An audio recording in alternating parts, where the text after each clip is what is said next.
مزید ویڈیوز کے لیے ہمارے چینل ہاؤس آف اسلام کو سبسکرائب کرنا نہ بھولیے۔ شکریہ۔ ڈاکٹر صاحب 2 سوالات ہیں چھوٹے چھوٹے۔ پہلا یہ ہے کہ نومولود بچے کا نام رکھنے کا طریقہ کار شرعی حوالے سے کس طرح سے ہے، اور دوسرا یہ ہے کہ اکثر پیرنٹس آتے ہیں تو کہتے ہیں کہ جی بچے کا نام سوٹ نہیں کر رہا تو نام بدلنا ہے ہم نے، تو کسی پیرنٹ والدین آ جاتے ہیں اکثر اسکول میں یا ہمارے پاس کہ جی بچے کا نام بدلنا ہے، اسے سوٹ نہیں کر رہا یا کسی نے بتایا ہے، تو وہ شریعت میں اس کی کس طرح سے توجہ بیان کریں گے آپ؟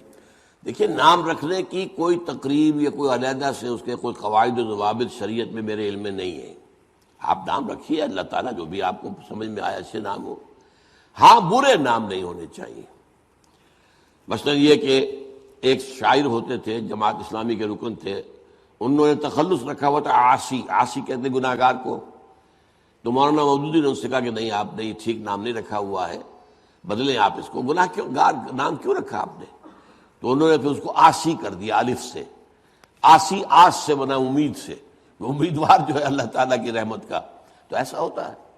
تو اسی طریقے سے ایسے نام کے جو معنوی اعتبار سے صحیح نہ ہوں، اچھے نہ ہوں، برے ہوں، ان میں کوئی مشرکانہ بھی کوئی اگر آگے، مثلا ایک ہے کہ کوئی فرض کیجئے کہ فلاں نے نام رکھ دیا ہے عبد الرسول۔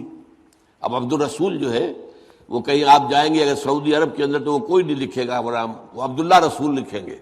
عبد الرسول جو ہمارے سیاف ہوتے تھے، جو کہ ان کے مجاہدین کے ایک لیڈر تھے، عبد الرسول سیاف، تو عبد الرسول ہمارے یہاں نام ہوتا ہے، حالانکہ عبد جو ہے وہ اللہ کے ساتھ ہی ہونا چاہیے۔ عبداللہ، عبد الرحمن، عبد الرحیم، اللہ کے ناموں کے ساتھ۔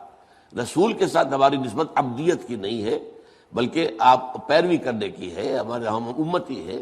لیکن یہ کہ بہرحال ہمارے ہاں رواج ہے، تو اس حوالے سے بہتر نام جن میں کوئی شائبہ بھی جو ہے وہ شرک کا پیدا نہ ہو اور جو ہے کوئی برائی کا پہلو نہ ہو، وہ رکھنے چاہیے۔ کوئی تقریب، کوئی اس کا خاص طریقہ کار میرے علم میں نہیں۔